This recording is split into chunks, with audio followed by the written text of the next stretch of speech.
बिस्मिल्लाहिर्रहमानिर्रहीम। अस्सलामु अलैकुम दोस्तों, ये बात किसी वजाहत की मोहताज नहीं कि अरकान इस्लाम में रोज़ा तीसरा बुनियादी रुकन है, जिसकी पाबंदी शहादत तौहीद और रिसालत और नमाज के बाद फ़र्ज का दर्जा रखती है। कुरान पाक में अल्लाह ताला फरमाते हैं कि या अय्युहल्लज़ीना आमनू कुतिबा अलैकुमुस्सियामु कमा कुतिबा अलल्लज़ीना मिन क़ब्लिकुम लअल्लकुम तत्तक़ून, यानी ऐ ईमान वालो, तुम पर इसी तरह से रोज़े फ़र्ज किए गए हैं जैसे तुमसे पहले लोगों पर फ़र्ज किए गए थे, ताकि तुम परहेजगार बन जाओ। इस आया मुबारका से एक बात वाज़ेह होती है कि रोज़े न सिर्फ हम पर यानी मुसलमानों पर फ़र्ज हैं, बल्कि दीगर मज़ाहिब में भी फ़र्ज किए गए हैं। दोस्तों, रोज़े की फ़र्जियत के हवाले से किसी को कोई शक नहीं है। अगर कोई जानता है कि रोज़ा हर सेहतमंद इंसान और बालिग इंसान पर फ़र्ज है, ताहम कुछ ऐसी कंडीशन सामने आती हैं जहां अल्लाह ताला ने इंसानों के लिए नरमी बरती है। इनमें सबसे मुनफरिद वजह आज की वीडियो में डिस्कस हो रही है।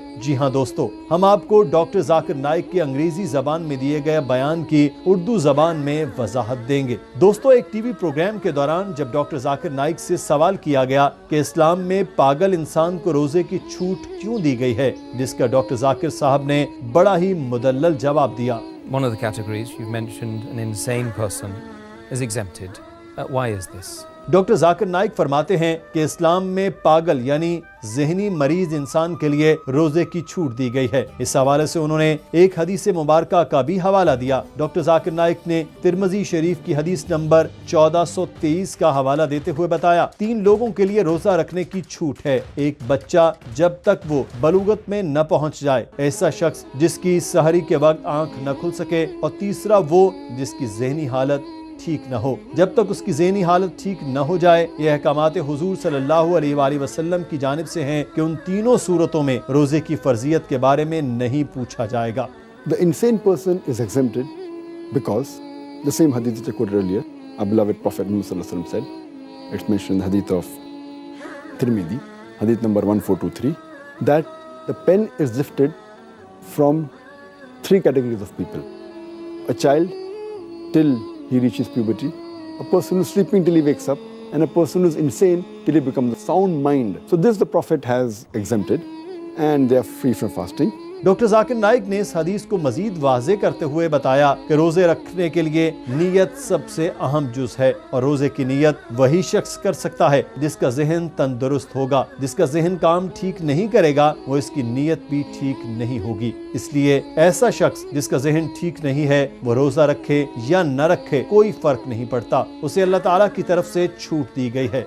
The reason is because one of the criteria for the fasting to be accepted is niyyah, is intention. And intention can only be made by a person who's sane, who's sound in mind.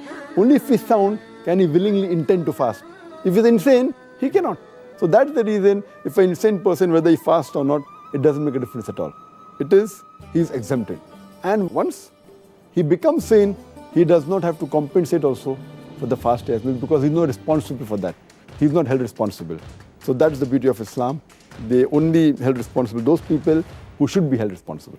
आम तौर पर अगर कोई normal शख्स रोज़ा छोड़ दे तो उसे क़ज़ा रोज़े की तलाफ़ी करना पड़ती है, जबकि पागल शख्स के लिए ये ज़रूरी नहीं है। ऐसे शख्स को क़ज़ा रोज़ों की कोई सज़ा नहीं मिलेगी। डॉक्टर जाकिर नाइक फरमाते हैं कि यही इस्लाम की खूबसूरती है कि इस्लाम सिर्फ उन्हीं को सज़ा देता है जो सज़ा के मुस्तहिक हैं। दोस्तों, आज आपको ये वीडियो कैसी लगी है, और डॉक्टर जाकिर नाइक ने किस तरह से एक मुश्किल सवाल का आसान और मुदल्लल जवाब दिया है, कमेंट सेक्शन में अपनी राय से ज़रूर आगाह कीजिएगा।